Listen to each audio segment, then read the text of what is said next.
नमस्कार, times of Swaraj में आप सबों का स्वागत है और मैं हूं संतोष सिंह। और आज हम टाइम्स ऑफ स्वराज में हमारे शिक्षा विभाग के एस सिद्धार्थ के मन की बातों में जो बातें कही गई हैं उस पर कुछ ऐसी बातें भी हैं जिन पर चर्चा होना जरूरी है। हर शनिवार वो मन की बात रखते हैं, हालांकि उनके कार्यक्रम का नाम कुछ और है, लेकिन हम उनको मन की बात कहते हैं। और उनके हर मन की बात को बड़ी ही तन्मयता के साथ सुनते भी हैं, पूरे ध्यान मग्न करके सुनते हैं, एकदम आराम से कि क्या कहना चाह रहे हैं वो। तो कल की बातों में दो बातें बहुत ही महत्वपूर्ण हैं।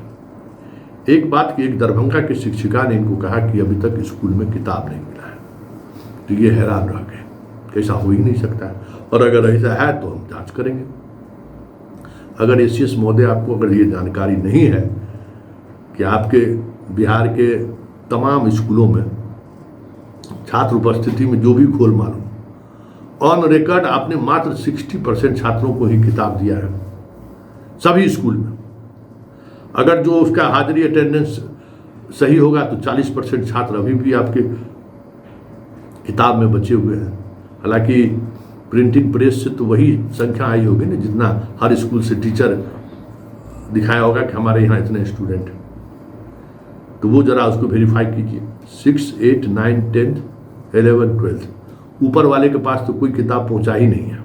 आपने वादा किया था किताब देने का, बच गया 6, 8, 9, 10 का। देख लीजिए अधिकांश स्कूलों में किताब का क्या स्थिति है। और कभी मौका मिले, आप तो पढ़ने पढ़ाने वाले लोग हैं, तो जो किताब आप प्रिंट करने के लिए दिए हैं प्रिंटिंग प्रेस वाले को, हमें पता है कि उस पर क्या हुआ होगा, जरा उस किताब को एक बार उलट कर देख लीजिए, कितनी अशुद्धि है, कितना पेज गायब है। आप हैरान रह जाएंगे कि भाई जो किताब आप दिए हैं एनसीईआरटी का, आप फोटो कॉपी करके आप दिए हैं, वही प्रिंटिंग प्रेस में छपाए हैं। उस प्रेस की किताबों की क्वालिटी आप देख लीजिए, पेज का क्वालिटी, पता नहीं क्या रेट आप दिए हैं उसको। और क्वालिटी के अलावा सब्जेक्ट मतलब सूची में है, पाठ्यक्रम सूची में है कि इसमें 26 को ये लिखा हुआ है कि 26, लेकिन उसमें से गायब है। ये तो हाल हो गया कि 1000 सीट लीजिए, अगर सरकार के लिए 1000 सीट है तो उसमें से पहले 50 को सीट लोग बाहर कर देता है। उसी तरीके से टेंडर में खेल होता है, तो वही खेल कर दिया है किताब छापने में। तो जरा सिद्धार्थ जी, अगर ये भी जानकारी नहीं है तो उस जानकारी को भी आप पूर्ण कर लीजिए कि एक भी किताब आपका पूरी तौर पर 100% जितना उसका किताब में जो पाठ्यक्रम होना चाहिए वो नहीं है, जो एनसीईआरटी से आपने कॉपी की है। ये भी जानकारी वेरीफाई करें। मास्टर साहब आपको ये सब लिख के नहीं देगा आपको, या फिर आपको देता भी होगा तो आपकी एंकर जो है या एंकर है वो उन सवालों को इंटरटेन नहीं करते होंगे कि आप कहीं नाराज ना हो जाए, क्योंकि तो बड़ा खेल है ना, बड़े स्तर पर खेल है। लेकिन हम तो सवाल करेंगे ना। आपको जयकारा लगेगा ट्रांसफ़र पोस्टिंग कर रहे हैं, लेकिन ट्रांसफ़र पोस्टिंग को लेकर जो बातें हो रही है उसका तो सवाल हम करेंगे।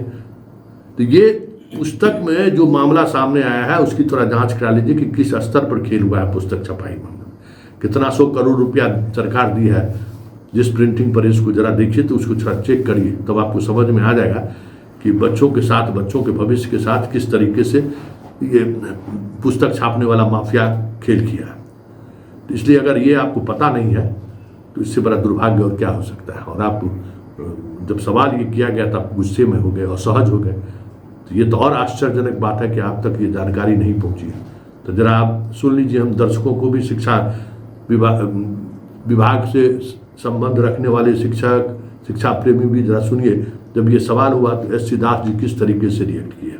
एक शिक्षिका है अंकिता, दरभंगा से, कहती है, सर कुछ स्कूलों में अभी भी कुछ बच्चों को अभ्यास पुस्तिकाएं नहीं मिली हैं।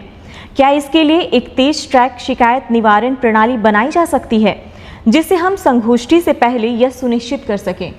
देखिए, मैंने कहा था कि छुट्टियों से पहले सभी किताबें मिल जाएं, और अगर मिली नहीं तो मैं ऑब्वियसली संबंधित में कार्रवाई करूँगा। मैंने बहुत स्पष्ट कहा था, और ये कहा था कि बच्चे छुट्टियों से जाने से पहले किताब लेके जाएंगे और पढ़ेंगे। एक बार हम लोग रिव्यू करेंगे अभी, क्योंकि छुट्टियां हैं, कि किस किस को किताबें नहीं मिली और किस कारण से नहीं मिली। लेकिन ये यदि नहीं मिली है तो बड़ा चिंता का विषय है। मैं पहले भी बोल चुका हूँ, और पिछली बार भी मैंने कहा, एक बच्चे ने किताबों के बारे में चर्चा भी की थी। तो अगर नहीं मिली तो मैं इस पर एक बार समीक्षा करूँगा और देखेंगे, इसको कोई रिजॉल्व करने की कोशिश करूँगा। सुन लिए।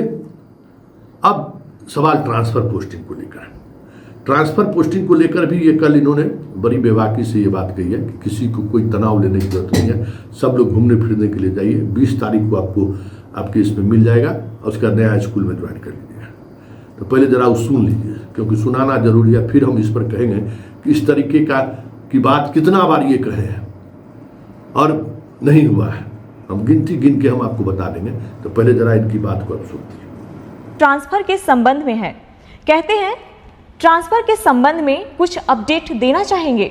देखिए, जैसे कि आपको पहले मैंने पिछली बार भी बताया कि 1,30,000 टीचर्स का ट्रांसफ़र हम लोगों ने जिले सब आवंटन किए गए थे और साथ ही साथ उनका स्कूल आवंटन की प्रक्रिया सभी जिलों में शुरू हो गई है।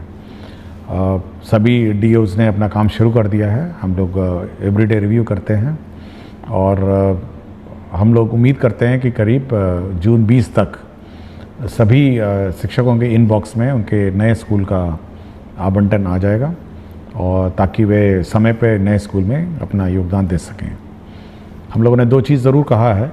एक तो है कि जैसे ही योगदान वो दूसरे स्कूल में देंगे, जिस भी तिथि को 30 जून से पहले, वे अपने पुराने स्कूल से स्वतः विरमित हो जाएंगे। उनको अलग से विरमिति लेने की ज़रूरत नहीं है, ई शिक्षा को ऑटोमेटिकली उनको विरमित कर देगा। और दूसरा ये था कि हम लोगों ने यह भी सभी को कहा कि आप लोग डीओ के कार्यालय में चक्कर नहीं लगाएं, क्योंकि पूरी गोपनीय और पारदर्शिता से स्कूल का आवंटन किया जा रहा है और आपको वैसे भी पता नहीं चलेगा कि आपका कौन सा जो रिकॉर्ड है और कौन सा पोस्टिंग ऑर्डर है वो आपको वैसे भी पता नहीं चलेगा। इसलिए आप थोड़ा धैर्य रखिए और 20 तारीख को जब अपने इनबॉक्स में देख लीजिएगा और साथ ही साथ नए स्कूल में अपना योगदान दें। तो ये हम लोगों ने ऑलरेडी कहा है। और ट्रांसफ़र पोस्टिंग में ज़्यादा चिंता मत करिए, आप लोग अपना छुट्टी मनाइए, अपने छुट्टी पे जाइए, छुट्टी मनाइए और अपने परिवार के साथ समय बिताइए। अब सुन लिए। अब जरा देखिए कि हेडमास्टर की नियुक्ति को लेकर ये क्या कहे थे, कहाँ खटाई में पड़ गया। ठीक है, वो जो प्रधान शिक्षक वाला जो है, मुख्य शिक्षक वाला है, उसमें तो मास्टर हम ही को दोषी ठहराता है कि आप ही हाई कोर्ट भिजवा दिए। इसमें कौन हेडमास्टर में कौन किसको हाई कोर्ट पहुंचा दिया, काहे ना पोस्टिंग कर रहा है। उतना तो टीचर खाली होगा, पहले उसका पोस्टिंग नहीं होगा तो फिर वैकेंसी पता चलेगा। और हम बार बार कह रहे हैं कि वैकेंसी आपका अभी भी स्पष्ट नहीं है, वैकेंसी पर अभी और मंथन कीजिए।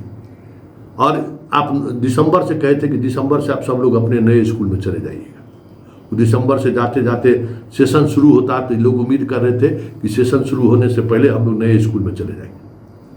अब गर्मी छुट्टी के बाद कह रहे हैं कि नए स्कूल में चले जाए। इस बात पर कौन भरोसा करेगा, ये हमको बताइए। और 1,30,000 1,30,000 1,30,000 ऐसे गिनती गिना रहे हैं जैसे 1,30,000 का आप ट्रांसफर कर रहे हैं। अभी मुजफ्फरपुर में तो मात्र 100, मतलब जो अभी पूरे बिहार से जो हमें जानकारी मिली है, किसी भी जिला में 100 से ज़्यादा लोगों का ट्रांसफर अभी तक मतलब सिर्फ प्रोसेस में है। उस प्रोसेस में भी कई तरह की समस्याएं आ रही है।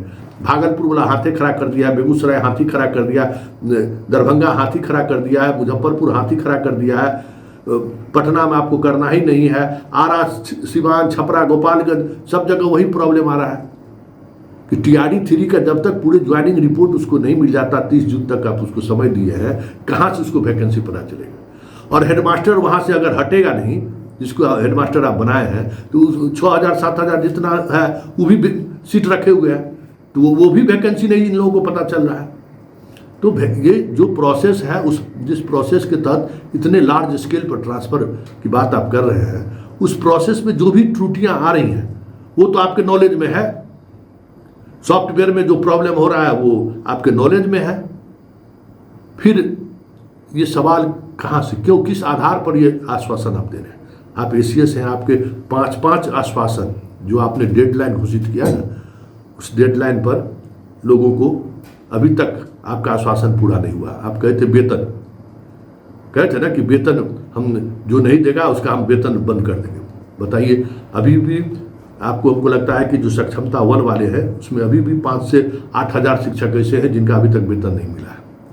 किसी का प्राण नंबर गलत कर दिया, इसका उसका चढ़ा दिया, उसको प्रॉब्लम हो रहा है, किसी के मोबाइल नंबर को लेकर प्रॉब्लम हो रहा है और कोई उसको ठीक नहीं कर रहा है। सक्षमता 2 वाले की भी स्थिति अभी तक क्लियर नहीं है कि वो जो काम आपको करना चाहिए, जो काम पर सबसे ज़्यादा ध्यान विभाग को देना है, पे फिक्सेशन को, जो सक्षमता 1 और 2 वाले हैं, बीपीएससी वाले हैं, उनका भी समय पूरा हो रहा है, प्रोबेशन पीरियड पूरा हो रहा है। वो फिक्सेशन के नाम पर जो खेल हो रहा है आपको नहीं पता है। आप फिक्सेशन को लेकर क्यों भेग बनाए हुए हैं? मुख्यालय स्तर पर क्यों नहीं तय हो रहा है कि हमें क्या देना है क्या नहीं देना है? अब बताइए, वैशाली में चिट्ठी निकाल दिया कि विशेष शिक्षक लोग प्रोबेशन पीरियड में है इसलिए इनको छुट्टी नहीं मिलेगा। भाई, इस तरीके की बात अगर मुख्यालय स्तर पर कही गई है तो पूरे प्रदेश में ये बातें लागू होनी चाहिए। कोई जिला दे रहा है, कोई नहीं दे रहा है, कोई पत्र निकाल दे रहा है, कोई जो है सो कहता है कि नहीं विशेष शिक्षक पर ये लागू नहीं होता है। तो ये अराजकता वाली स्थिति है। ऐसे में कैसे लोग भरोसा करें कि आप 20 जून को शिक्षकों का तबादले का पोस्ट जो है सो इस शिक्षा कोष पर आप डाल दीजिएगा। चलिए, उम्मीद में सब कुछ जिंदा है। आपका लोग सब जयकारा भी लगा रहा है, हमको भी लगता है कि हम भी जयकारा लगा ही दें, हम भी आपका जयकारा लगा देते हैं। लेकिन इतना तय है सिद्धार्थ जी, अभी भी हम आपसे कह रहे हैं कि जो प्रोसेस आप अख्तियार कर रहे हैं ना, उस प्रोसेस के आधार पर ट्रांसफ़र होना दूर की कौड़ी साबित होगी। ये बात आप याद रखिएगा। 1,30,000 तो छोड़ दीजिए, 30,000 ट्रांसफ़र भी कर दीजिएगा शिक्षकों को तो बड़ी बात होगी।